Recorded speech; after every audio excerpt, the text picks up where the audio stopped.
Hello, reading room. This is Dr. Annette Feravich. We are here in the classroom, and this classroom is the reading room. I just said that. We usually don't get that excited in the reading room. October 23rd today, and we are on day 163. We have been reading, and we are close to the end. I think we have 2 more chapters, and we might finish one of those today. We'll see how time goes.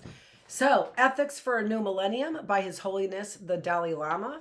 And we are on chapter 14. Remember, he was giving suggestions, education in the media, natural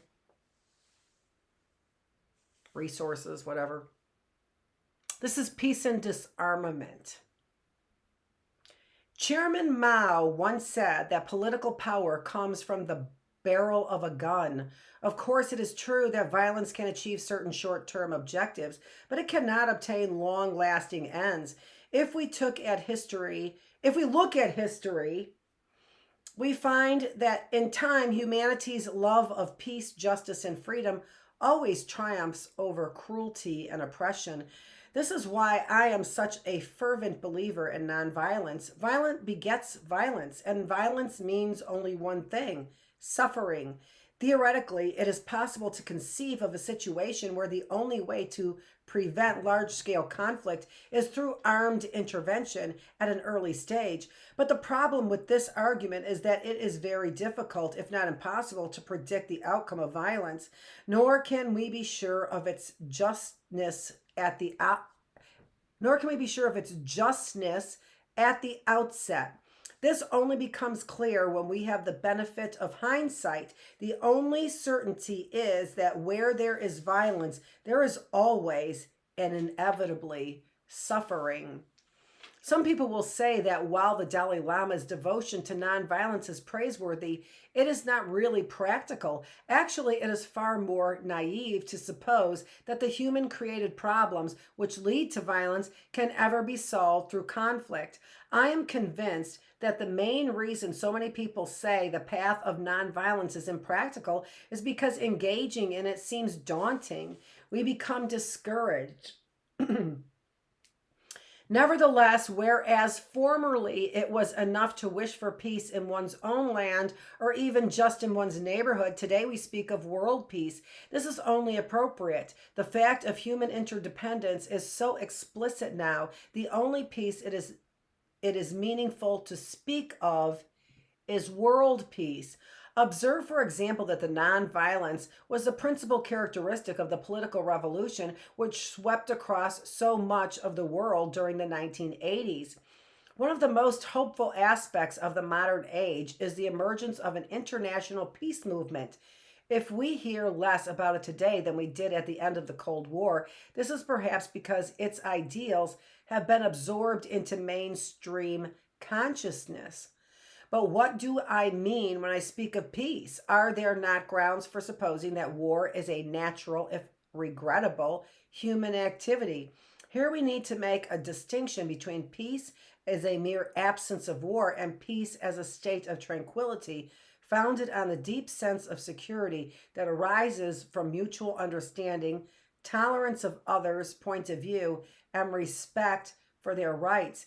Peace in this sense is not what we saw in Europe during the 4.5 decades of Cold War, for example.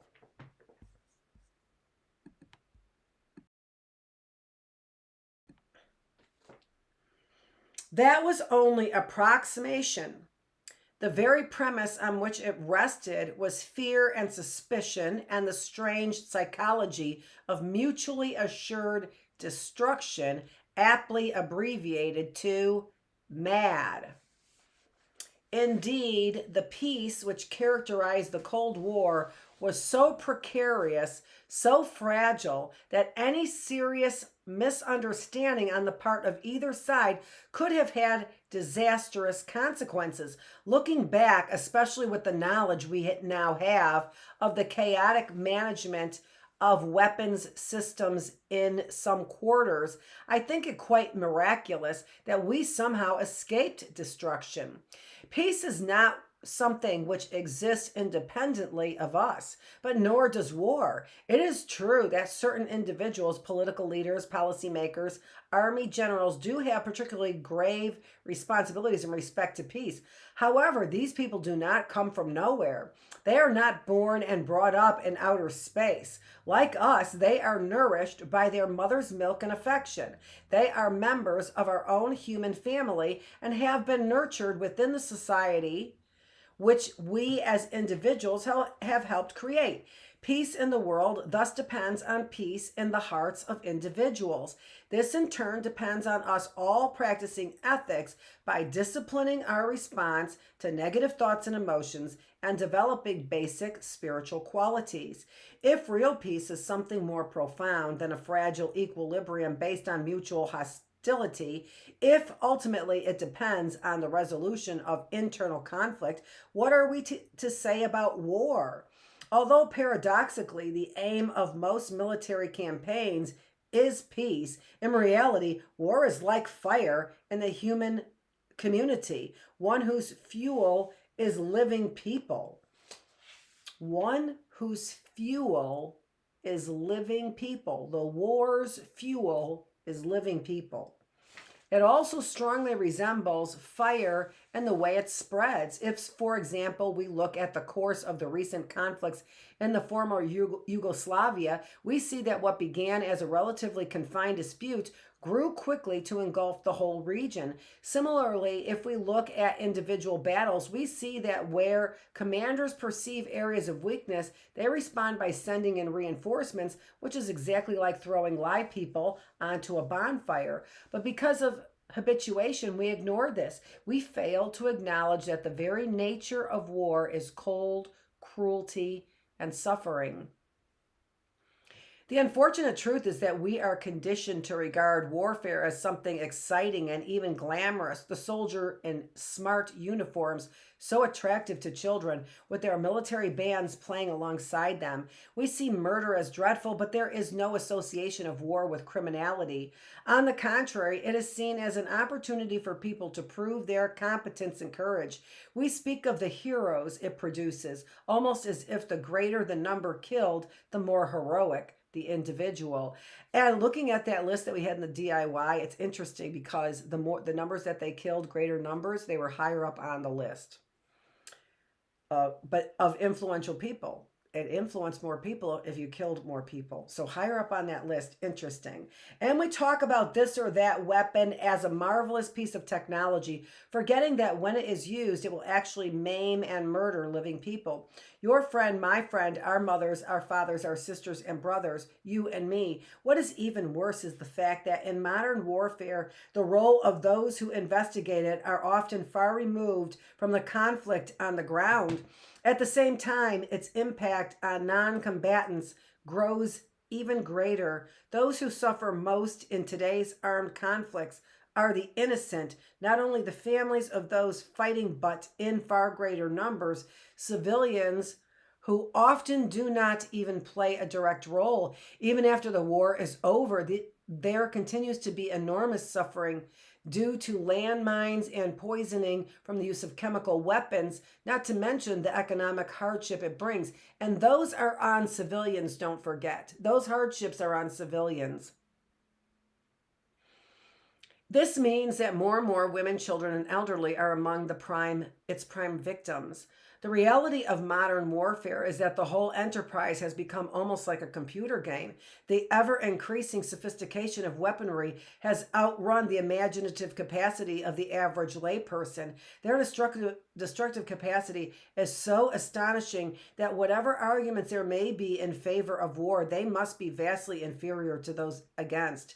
We could almost be forgiven for feeling nostalgia for the way in which battles were fought in ancient times. At least then people fought one another face to face. There was no denying the suffering involved. In those days, it was usual for rulers to lead their troops into battle. If the ruler was killed, that was usually the end of the matter. But as technology improved, the generals began to stay farther behind. Today, they can be thousands of miles away in their bunkers underground. In view of this, I could see developing a smart bullet that could seek out those who decide on wars in the first place. That would seem to me more fair, and on these grounds, I would welcome a weapon that eliminated the decision makers while leaving the innocent unharmed. And that's really a bold statement, right? Isn't it? But if those decision makers are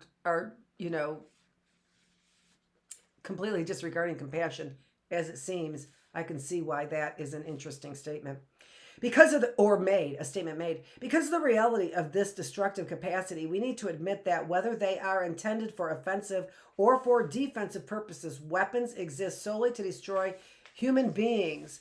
But lest we suppose that peace is purely dependent on disarmament, we must also acknowledge that weapons cannot act by themselves. Although designed to kill, so long as they remain in storage, they can do no physical harm. Someone has to push a button to launch a missile strike or pull a trigger to fire a bullet. No evil power can do this. Only humans can. Therefore, genuine world peace requires that we also begin to dismantle the military establishments that we have built. We cannot hope to enjoy peace in its fullest sense while it remains possible for a few individuals to exercise military power and impose their will on others. Not for that matter can we hope to enjoy true peace as long as there are authentic regimes propped up by authoritarian regimes propped up by armed forces which do not hesitate to carry out injustice at their bidding. Injustice undermines truth, and without truth, there can be no lasting peace. Why not? Because when we have truth on our side, there is a straightforwardness, a confidence that comes with it. Conversely, when truth is lacking, the only way we can achieve our narrow aim is through force. But when decisions come about this way in defiance of truth, people do not feel quite right, either the victors or the vanquished. This negative feeling serves to undermine the peace which is imposed by force, and that's Roe v. Wade. The victors or the vanquished are not feeling right about this because it was forced on the people. We each have a role to play in this. When, as individuals, we disarm ourselves internally through countering our negative thoughts and emotions and cultivating positive qualities, we create the conditions for external disarmament. Indeed, genuine lasting world peace will only be possible as a result of each of us making an effort internally. Afflictive emotion is the oxygen of conflict. It is thus essential that we remain sensitive to others and, recognizing their equal rights to happiness, do nothing that could contribute to their suffering. To help us in this, it is useful to take time to reflect on how war is actually experienced by its victims. For my own part, I need only think of my visit to Hiroshima some years ago to bring to life in full horror. In this museum there, I saw a watch that had stopped at the exact moment the bomb exploded. I also saw a small packet of sewing needles, the contents of which had been fused together in the heat. Clearly, we cannot hope to achieve military disestablishment overnight. Desirable as it may be, unilateral disarmament would be exceedingly difficult to achieve. And although if we wish to see a society in which armed conflict becomes a thing of the past, our ultimate goal must be the abolition of all military apparatus. Clearly, it is too much to hope for the elimination of all weapons. After all, even our fists can be used as weapons, and there will always be groups of troublemakers and fanatics who will cause disturbance for others. Therefore, we must allow that as long as there are human beings, there will have to be ways of dealing with miscreants.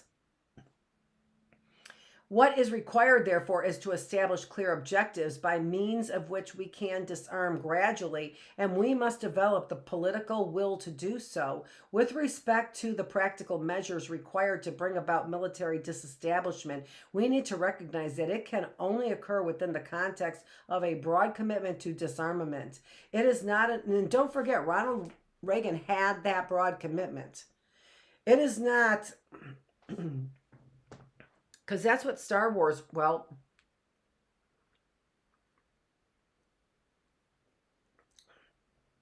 or was it Jimmy Carter after Ronald Reagan? Because the Star Wars thing was blowing up, right? and we knew it. There was a take down the walls. We've won the Cold War. And there was a disarmament pact after that Cold War. Where was I?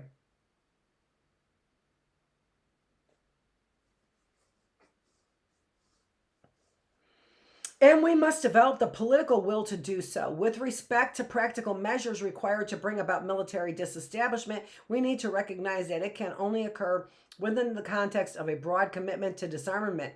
It is not enough to think merely in terms of eliminating our weapons of mass destruction. We must create the conditions favorable to our objective. The most obvious way of doing this is by building on existing initiatives.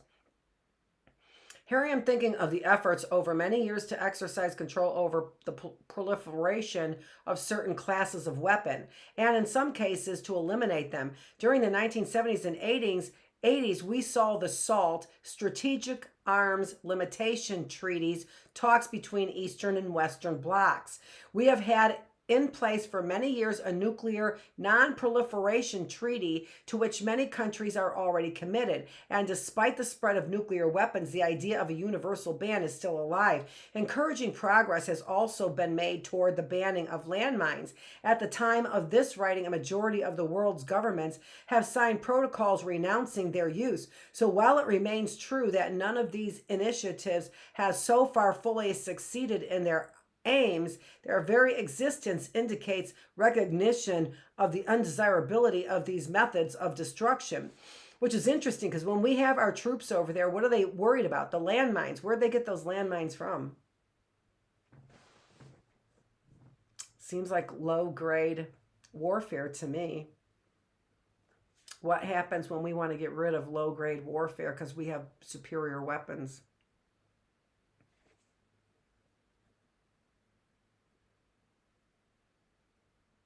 They make us come over there and fight their wars and step on our landmines. Another way in which we can move further toward our objective of global military disestablishment is by gradually dismantling our arms industry. To many, this suggestion will seem a preposterous and unfeasible idea. They will object that unless everybody agrees to do so simultaneously, this would be madness, and that they will say can never happen. Besides, they will add, there is the economic argument to consider. Yet if we look at the matter from the point of view of those who suffer the consequences of armed violence, it becomes very hard to deny our responsibility to overcome these objections by some means or another. Indeed, whenever I think of the arms industry and the suffering it enables, I am again reminded of my visit to the Nazi death camp at Auschwitz. As I stood looking at the ovens in which thousands of human beings just like myself were burned, many of them still alive, humans who cannot bear the heat of a single match, what struck me hardest was the realization that these devices had been built with the care and attention of talented workmen. I could almost see the engineers, all intelligent people, at their drawing boards, carefully planning the shape of the combustion chambers and calculating the size of chimneys, their height and breadth. I thought of the craftsmen who brought the design to fruition. No doubt they took pride in their work, as good craftsmen do. Then it occurred to me that this is precisely what modern day weapon designers and manufacturers are about. They too are devising the means to destroy thousands, if not millions, of their fellow human beings. Isn't this a disturbing thought? With this in mind, and that is the medical industry. With this in mind, all those individuals who undertake such work would do well to consider whether they can really justify their involvement. No doubt they would suffer if they gave up unilaterally. No doubt, too, the economies of the arms manufacturing nations would suffer if these facilities were closed down. But would this not be a price worth paying? Besides, it seems that there are many examples in the world of companies which have successfully converted from weapons to some other form of manufacture. Also, we have the example of the world, and then McLaren going into the healthcare industry. You could have stayed out of it, but you got into that illegal business, didn't you, McLaren? Also, we have the example of the world's one demilitarized state which we can consider in relation to its neighbors. If the example of Costa Rica, which disarmed as long ago as 1949, is anything to go by, the benefits in terms of standard of living, of health, and often education are tremendous. As to the argument that it would perhaps be more realistic simply to restrict arms exports to those countries which are reliable and safe, I suggest that this reflects a very short-sighted outlook. It has been demonstrated time and time again that this does not work. We are all familiar with the recent history of the Persian Gulf. During the 1970s, the Western Allies armed the Shah of Iran as a counterforce to the perceived threat from Russia. Then,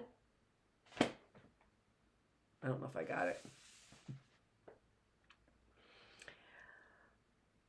Then, when the political climate changed, Iran itself was considered a threat to Western interest. So the Allies began to arm Iraq against Iran. But then, when times changed yet again, these weapons were used against the West's other allies in the Gulf, Kuwait. As a result, the manufacturing countries found themselves going to war with their own client. In other words, there is no such a thing as a safe client for arms. I cannot deny that my aspiration toward a global disarmament and military disestablishment is idealistic. At the same time, there are clear grounds for optimism. One of these is the ironic fact that so far as nuclear and other weapons of mass destruction are concerned, it is extremely hard to conceive of a situation where they could be useful. Nobody wants to risk all-out nuclear war. These weapons are also an obvious waste of money. They are expensive to produce. It is impossible to imagine using them, and there is nothing to do but stockpile them, which also costs a great deal of money. In effect, therefore, they are utterly useless and nothing but a drain on resources. And one of the presidents in the disarmament, because we did sign that after the Cold War, and one of the presidents said, yeah, screw that. We're back at building. Who was that?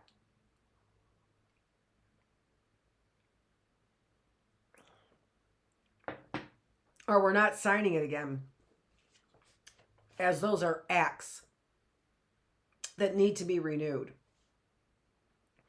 And in fact, therefore, they're utterly useless and nothing but a drain. Another reason for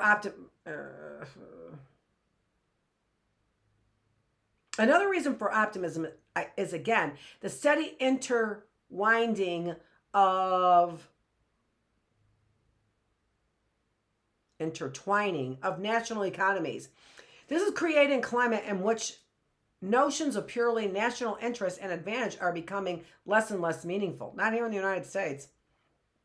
As a result, the idea of war as a means to resolve conflict is starting to look decidedly old-fashioned. Let that sink in, United States Confederate idealist over here about that topic, if that makes sense. As a result, the idea of war as a means to resolve conflict is starting to look decidedly old-fashioned. Where there are human beings, there will always be conflict. This is true. Disagreements are bound to surface from time to time, but given today's reality of increasingly widespread nuclear weapons proliferation, we have to find some other way than violence to resolve them. This means dialogue in the spirit of reconciliation and compromise. This is not just wishful thinking on my part. The global trend toward international political groupings, of which the European Union is perhaps the most obvious example, means that it is possible to envisage a time when maintaining purely national standing armies could one day seem both uneconomic and unnecessary. Instead of thinking only in terms of protecting individual borders, it will become logical to think in terms of regional security. In fact, this is already beginning to happen. There are, albeit as yet tentative, plans to integrate European defenses more closely. A Franco-German army brigade has been in existence for more than 10 years now. It thus seems possible, at least so far as the European community is concerned, that what began purely as a trading alliance could eventually assume responsibility for regional security. And if this is possible within Europe, there is reason to hope that other international trading groups, of which there are many, could evolve to do the same. Why not? Let's see where I am on this. Okay. All right. So let's call it a day for now, and we will finish this chapter 14 tomorrow on day 3, 3 days on, 4 days off. And for our reading room, just to contemplate the story, because it's so good. And not a story either, right? It's ethics. This is Dr. Annette Feravich. Thanks for joining me here with our book, The Ethics for a New Millennium, with His Holiness, the Dalai Lama. We are here in the reading room one more day for our 3 days on, for our 4 days off. Thanks again for joining me.